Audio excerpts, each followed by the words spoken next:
we kicked off this week with a bit of an interesting start as the saga of the Note 7 officially comes to an end. Yep, it is permanently discontinued, and this happened after the replacement devices that were supposed to have batteries that didn't combust still combusted. So that looks pretty bad for Samsung.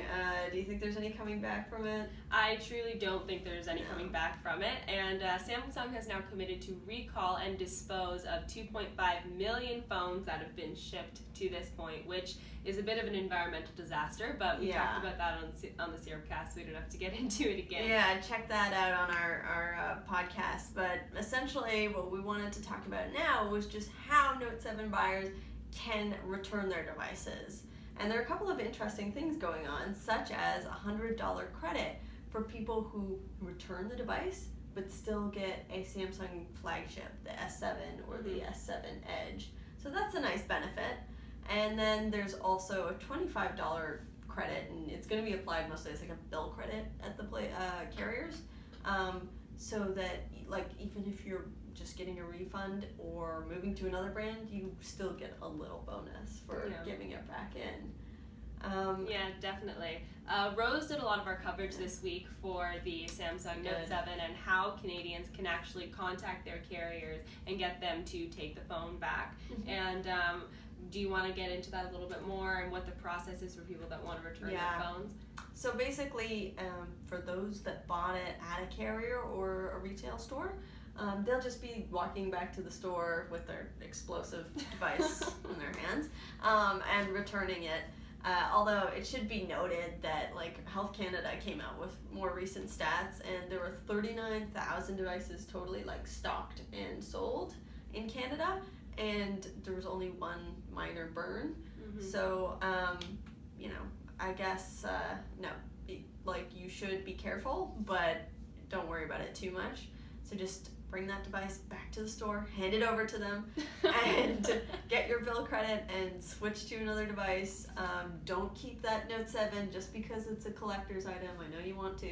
That's what Patrick said he's going to do, but doesn't mean you should. Absolutely. And then if you've bought it online, they'll send you appropriate packaging.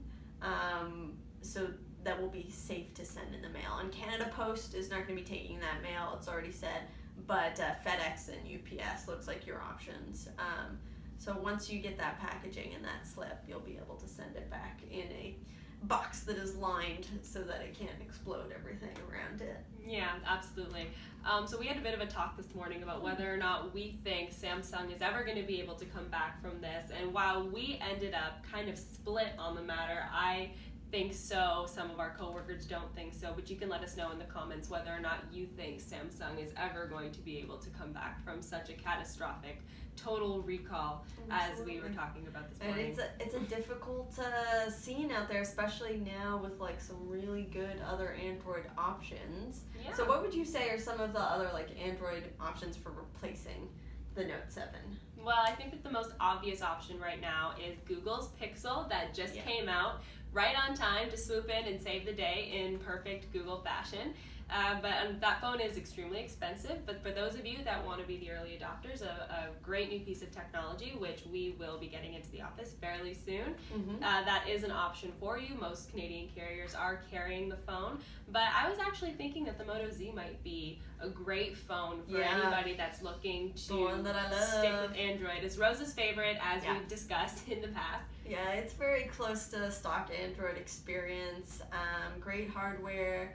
Looks great. I was working with the Moto Z Play. I call it the Moto Z just because I'm Canadian. And Zach's shaking his head back there. So you know what? Maybe it's not the right way to say it, but proud Canadian, I'm going to say it Moto Z. And the Moto Z looks great too. And they're modular. That's true. Wait for the future, guys. And hey, if you're willing to maybe jump ship, the iPhone 7. It's out. It hasn't exploded yet. There's apparently a bit of a hissing sound when you use the video feature, but hey, it's not bursting into flames, so there's always that option, right? Always good. But yeah, those are some good options. You can look at the HTC 10. I liked that device. Yep. Solid device. HTC made the Pixel phone too, so they know what's going on. And yeah, I think that those are some pretty good options for if you want to move to a different Android. Yeah. But speaking of tech companies that are trying to pivot as of late, Facebook has recently introduced a new app. I believe it's a separate app called Facebook for Work. Mm-hmm. And essentially it looks like they're trying to compete with the Canadian-based communications company Slack, which has been adopted by workplaces all around the world. Exactly, yeah, so it's kind of a solution that might be easier for the older generation to adopt, because essentially it's just like your normal Facebook newsfeed, but for work, like all, uploading pictures, sharing comments, making events, whatever. It's that, but it's for work, and it's a paid subscription per user. Yes, it is a paid subscription per user, and while Slack does have like a freemium option, which is what we use here in the office, they also have a paid option for larger companies that are willing to pay $6.67 per employee. So that's about $7 per employee that's using the platform, whereas Facebook for Work would only be a $3 fee per user, but there isn't a free option as far as I understand. Although companies that have been testing it for the past 3 months in its beta format have been using it for free, though they're going to have to pay now. So, I think that it's probably going to be a good option for more larger bureaucratic workspaces where sort of getting people onto new technology can take a long time and a lot of resources and a lot of money and a lot of training, because people already know how to use Facebook. So I think it could be a good option in that manner. Other than that, Slack is very enticing. The freemium model of Slack, I don't see it taking too big of a hit from Facebook Workplaces, I think it's called. But what do you think? I think that the people that are going to be interested in Facebook for Work are not the people that are going to be interested in Slack. It's possible that they are targeting two entirely different demographics.